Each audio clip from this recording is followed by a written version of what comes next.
There's a lot of information out there about AI. It's hard to tell what's going on or who to believe, and the news just keeps coming. And like, does it even apply to you personally, or can you just ignore the whole thing? In the next few minutes, I'm going to give you a simple, straightforward explanation of what's going on and what it means for writers and other creators, and what you can do to survive, even if you don't want to use any AI or learn about it at all. I've got a strategy for you. But first, who am I? So, I am the editor here at MetaStellar, a science fiction magazine, and I'm a science fiction author. But more critically, I am a technology journalist and have been for the past 20 plus years. I am here today in Lima, Peru, where I was a keynote speaker at a data and AI summit, speaking before a packed room of people about what is generative AI and what it means for enterprises, the risks, the benefits, and what's going to happen next. The reason I was invited to do this was because for the last few years, I've been talking to hundreds of business executives about how they're using generative AI and where they're seeing benefits. I've been talking to experts, analysts, consultants, vendors, everybody involved in this space. I have a really good neutral overview of what's going on. I'm not trying to sell anything. And I have a personal stake in this because I myself am a writer and a journalist, and my job is kind of on the line here. So I have a very vested interest in figuring out what's going on. And I'm going to share with you everything that I've learned in a quick recap form. So, what is generative AI? How fast is it growing? It's going to blow your mind. Let's get into it. That picture there was generated by Adobe Firefly, which is an AI that's only trained on fully licensed data. It pays its artists. The first payment went out last September.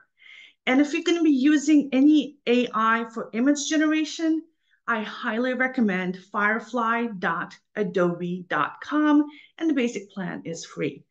That's the one that I use. That's the one we use at MetaStellar. It's the only one I'm currently recommending because everyone else is being sued by every artist on the planet. Yeah, and it's wrong to I think personally think that it's wrong to use an AI that's been trained on data collected without permission. But that's my personal feeling. Let's get into what's happening in the space. 2022 was the big year. When it hit the mainstream, the first thing was DALL-E 2. It's an image generator. Then we had Midjourney, we had Stable Diffusion, later Firefly. 2023, we had text generation, software code generation, audio generation with deepfakes audio that's indistinguishable from humans, like what 11 Labs does. Super creepy. And like I said, very hard to tell that it's fake.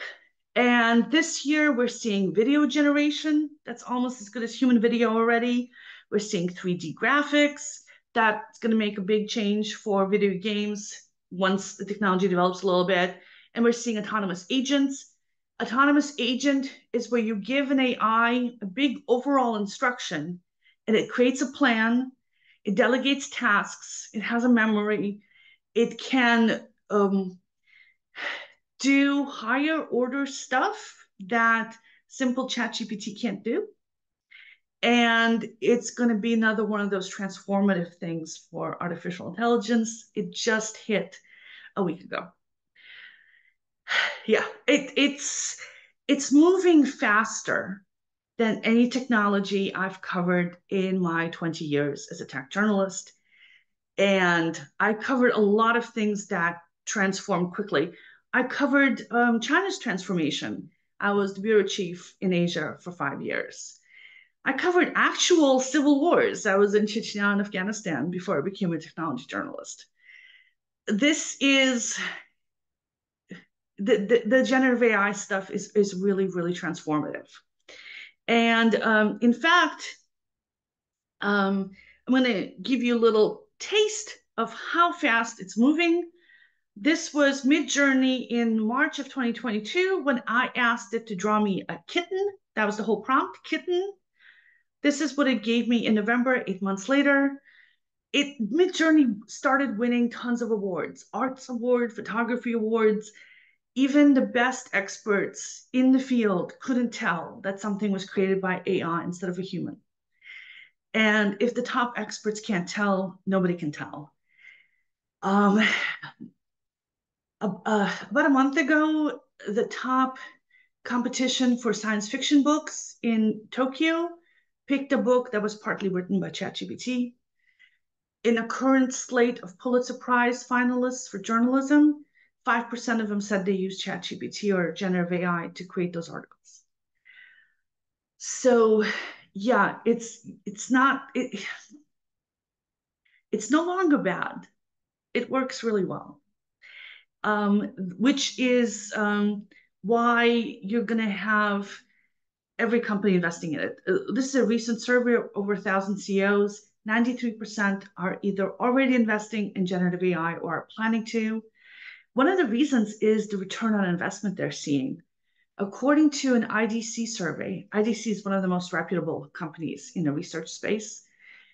They looked at over 2,000 companies, and they found that for every dollar that companies invested in generative AI, they got $3.50 back on average. Half the companies got more back.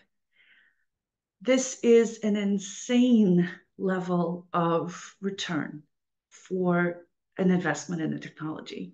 I have never seen this before. Nobody has. According to Moore's law, computer power doubles every 2 years. Kind of simplified, but basically 2 years, everything doubles. With generative AI, I'm hearing experts say that it's 3 to 6 months. So as fast as technology has been evolving, it's about to accelerate. I don't think the acceleration will last. I personally don't think we're going to see an explosion of singularity where it keeps going up and up and up forever. People used to say that the stock market is going to keep going up forever, that the dot-com boom was going to keep going up forever, that crypto was going to keep going up forever. Nothing goes on forever because we hit into like limitations of the real world. So I think that the AI stuff will level off as well. But for the foreseeable future, we're going to see extremely high growth.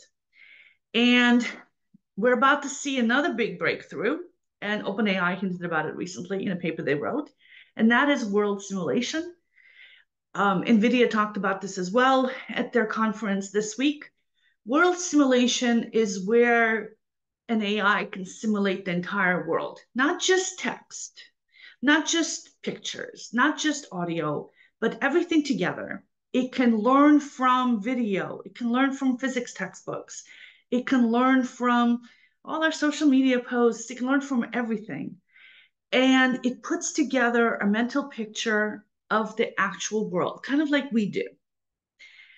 By mental, I mean like an internal model generation picture of the world. But functionally, it's really equivalent to what we're doing.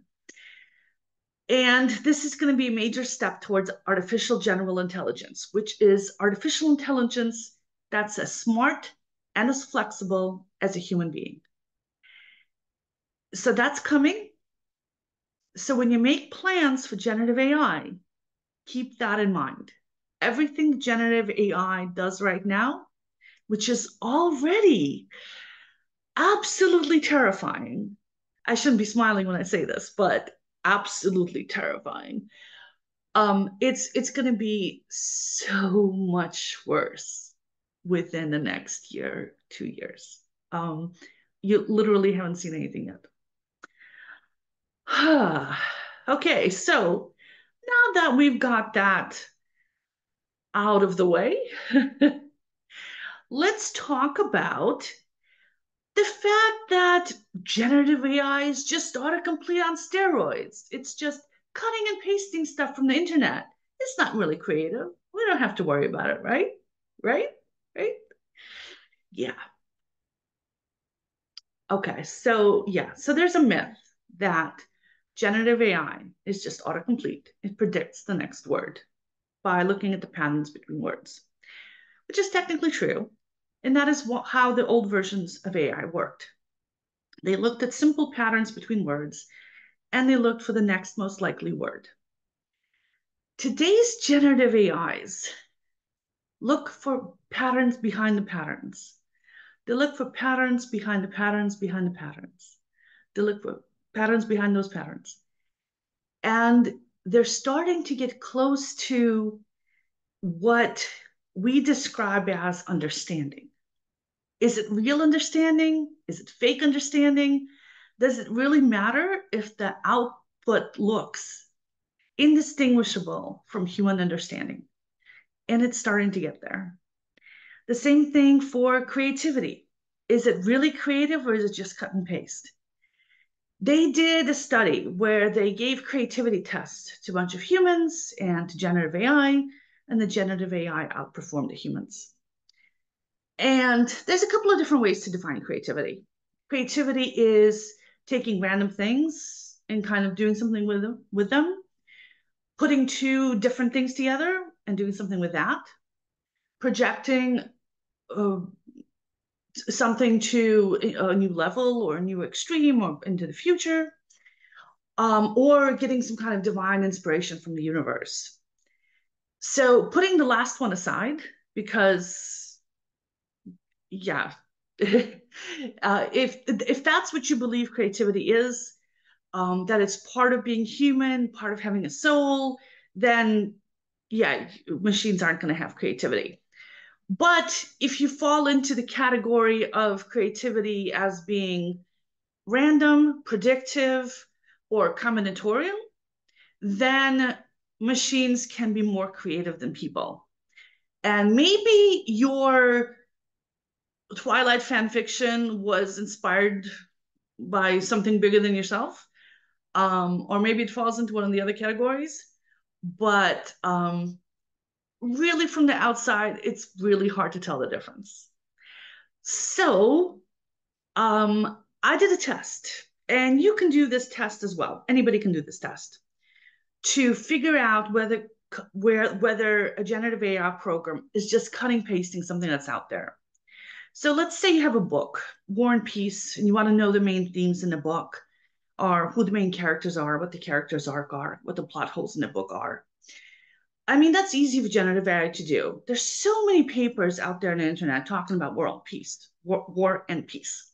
So it can just like summarize those papers for you. And that's all it can do, right? Okay, so I have a bunch of books I've written. 3 of them have been published. The rest I'm kind of sitting on, waiting for the right moment, right? And so I took one of these books and I uploaded it to something called Claude AI.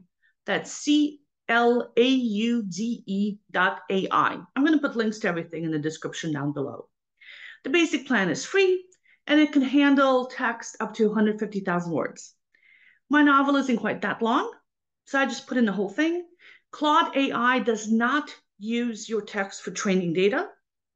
It's one of the few public chatbots that does not.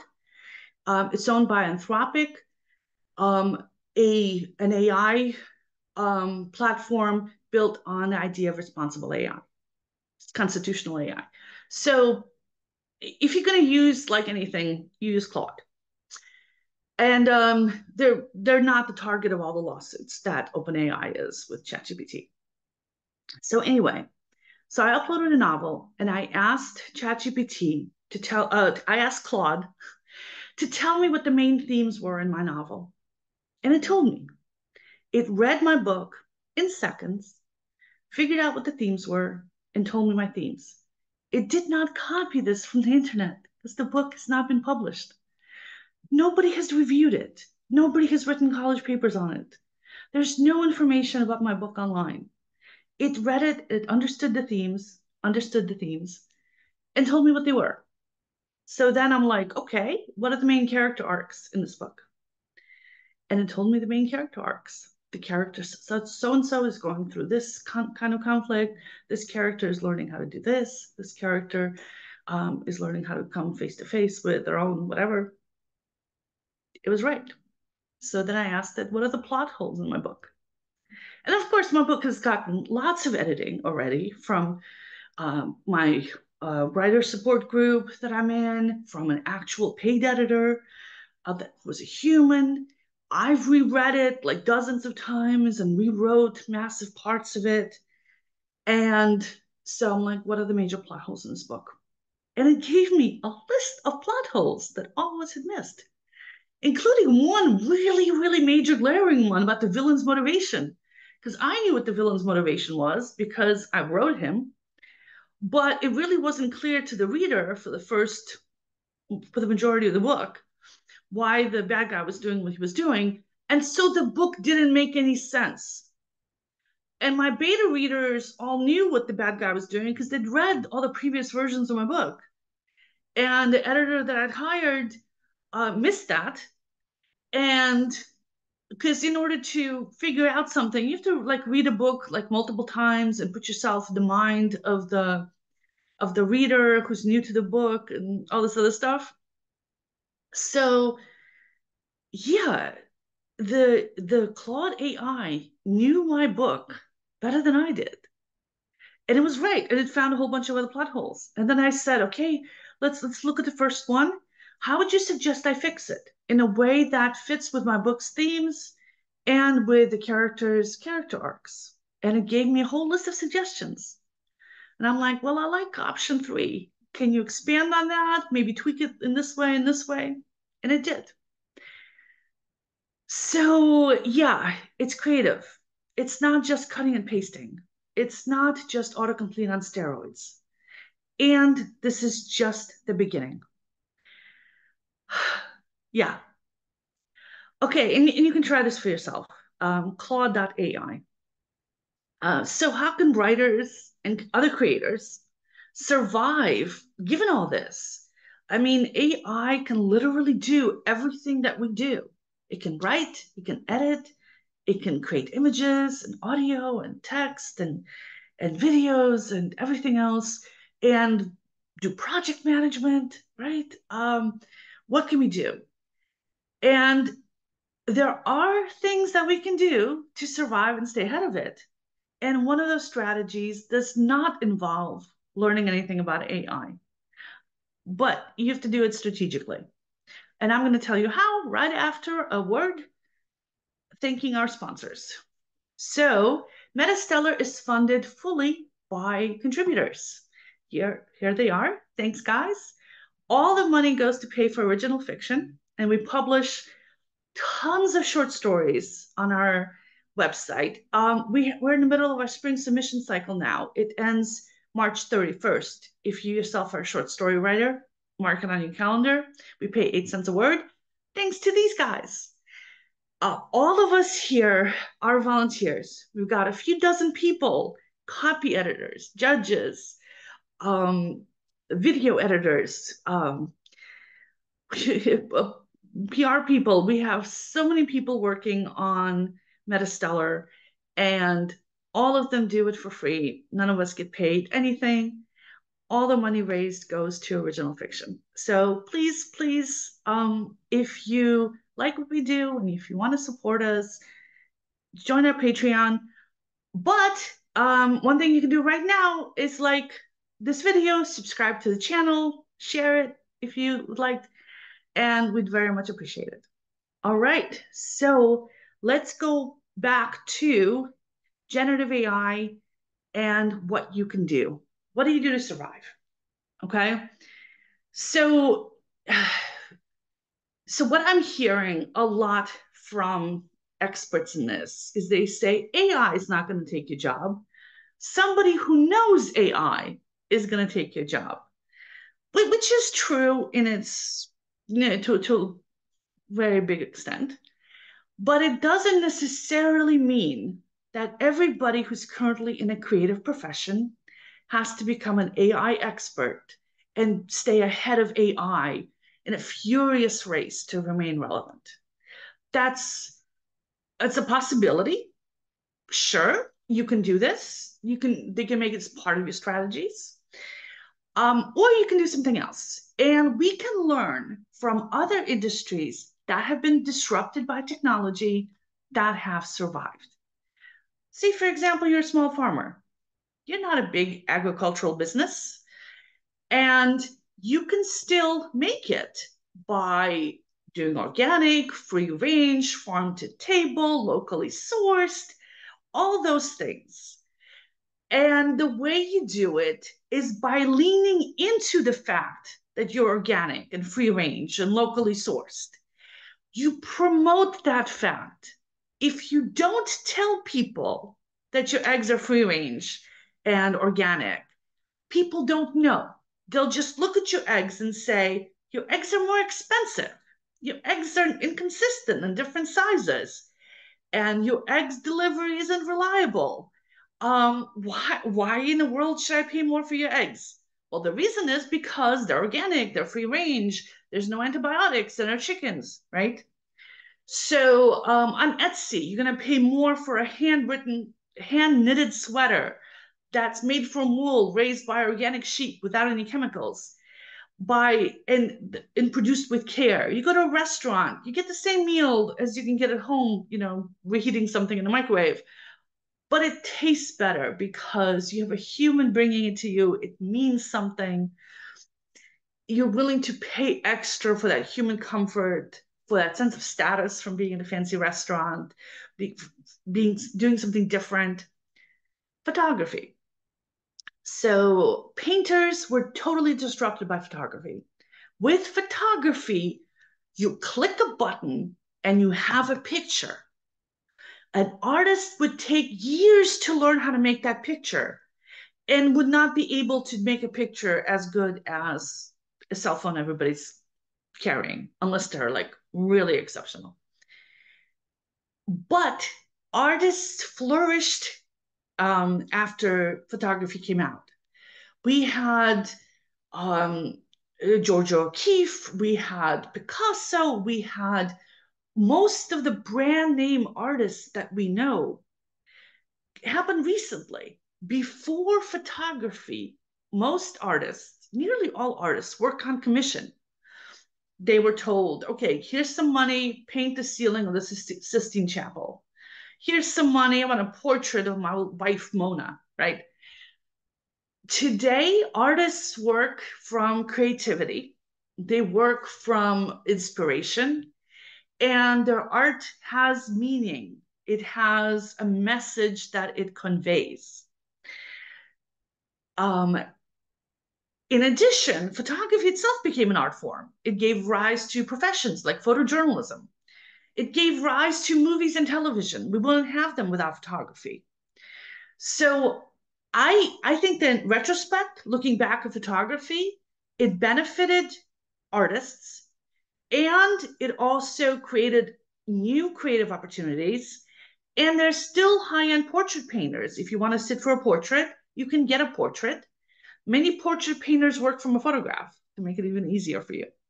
So even traditional portrait painters still exist. So I believe something similar is going to happen with AI. You can lean into being human. Look at Taylor Swift, another example of technological transformation. Music is virtually free. You can go on YouTube, you can go on Spotify, you can go on Google Music, you can go on millions of places and get individual songs for hardly any money at all, sometimes completely free. And she's still making money. So she's making money because we care about her personally. So we buy the re-releases of her records. We buy special editions. We buy her merchandise. And of course, we go see her in person. Even if her songs are written about AI and she just picked the song that she wanted to do, she'd still be picking songs that are relevant to her life. We would still be interested in, is this about her new boyfriend? Is this about her breakup? Is this about something else that she's happening in her life? Because we know those songs are relevant to her. And we're willing to pay for that human connection. So if you're a writer or an artist or an editor, lean into that human connection. Lean into it as part of your branding and advertising. Lean into it in terms of interacting with your readers, wherever you can find them, developing personal relationships with them. and offering them opportunities to support you via Patreon, via merchandise sales. Oh, by the way, we have merch for sale. Links below. Give them opportunities to see you in person, on video, and let people know who you are as a human being. And sometimes you can use AI to help you do this. AI is great for marketing. Even the people who have organic farms might have Facebook pages set up for each of their cows. Even the Amish have websites. It doesn't mean you have to cut yourself off from all new technology. You can decide what works for you. You can decide how you want to see yourself in the world. You can decide the extent to which you want to embrace the things that are coming down and to the extent you want to sit some stuff out. But you do it strategically. You do it in a way that makes sense, and then you bring it back into your positioning, your branding, your sense of public identity, and into all your relationship with your readers or clients, if you're in editing or, cover design or something else like that. So focus on those things. Focus on the human elements that you can bring to the table. But if you want to know more about what's happening in AI and a little bit more about how it's going to affect the creative professions, subscribe to this channel so you get notified of all of our videos, including my next one on the topic, what I learned from a $1 trillion industry that's about to be completely decimated by general artificial intelligence. Stay tuned.